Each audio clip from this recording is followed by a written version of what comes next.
এইটা বাংলাদেশের একমাত্র স্পেশালাইজড ডেডিকেটেড শিশু হাসপাতাল সরকারিভাবে। এই জন্য সারা দেশ থেকে এখানে রুগী চলে আসে রেফার হয়। তারা এর চাপ নিতে পারছেন না। অনেক রুগী এখান থেকে চিকিৎসা না পেয়ে ফেরত যাচ্ছেন। তারা কোথায় যাচ্ছেন তারা তো বলতে পারবেন না, আল্লাহ তালাই ভালো জানে। কাজেই চিকিৎসা ব্যবস্থায় বড় ধরনের একটা ধাক্কা লেগেছে আমাদের কচি, অবুঝ, ফিরিস্তা শিশুদের গায়ে। আমরা সেখানে গিয়ে দেখলাম অনেক শিশুই আছেন। এর মাঝে এই হাসপাতালটা সরকারি না, এটা হচ্ছে সংবিধিবদ্ধ একটা হাসপাতাল। সরকার প্রতি বছর আগে দিত 30 কোটি, এবার দিচ্ছে 28 কোটি। সেই 28 কোটির মধ্যে এ পর্যন্ত তারা ফার্স্ট কোয়ার্টারে 7 কোটি টাকা পেয়েছেন, বাকিটা হয়তো তারা পাবেন। কিন্তু এ দিয়ে হাসপাতাল চলে না। এখানে 700টা বেড আছে, বেডের মধ্যে 250 বেড হইল ফ্রি, বাকিগুলো সব রুগীদেরকে খরচ দিয়ে এখানে থাকতে হয় সব কিছু।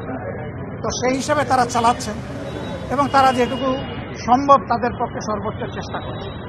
আমরা ঘুরে ঘুরে দেখেছি, আমরা শিশুদেরকেও পরিদর্শন করেছি, তাদের গার্জিয়ানদের সাথে কথা বলেছি। আমরা বুঝতে পেরেছি যে এখানে আরও অনেক গুরুত্ব দেওয়ার দরকার সরকারের। আমরা এও জানতে পেরেছি যে করোনা হাম শুরু হওয়ার পরে হামের ট্রিটমেন্টের জন্য একটা আইসিইউ সরকার করে দিয়েছে। আমরা সরকারের ধন্যবাদ দিই। ভালো কাজ সরকার করলে আমরা আগেই বলেছি সমর্থন শুধু করব না, সহযোগিতা।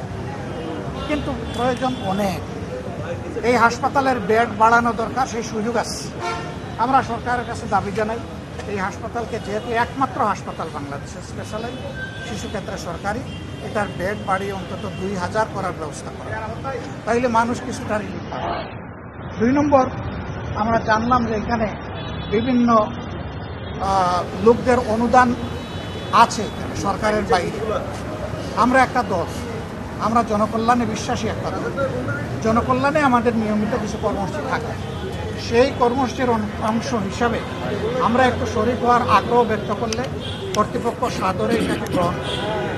আমরা একটা পরিমাণ বলেছিলাম, তারা আরও বাড়িয়ে একটি যন্ত্র সরবরাহ করার জন্য বলেছেন, যেইটার অভাবে এখানে শিশুরা কষ্ট পাচ্ছে সেটা ওখানে বলেছি। একটা ব্রঙ্কোস্কোপিক মেশিন তাদেরকে দেওয়ার জন্য বলেছেন। আমরা চেষ্টা করব, আপনারা দোয়া।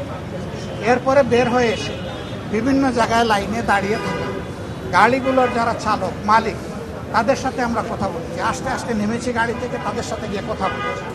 যারা মোটরসাইকেলে তেল নেওয়ার জন্য দাঁড়িয়ে আছেন তাদের সাথে, মালিকদের সাথে, আমাদের চালক বন্ধুদের সাথে কথা বলে বুঝতে পারলাম যে একটা গাড়িকে একবারে 2000 টাকার বেশি তেল দেওয়া হয় না।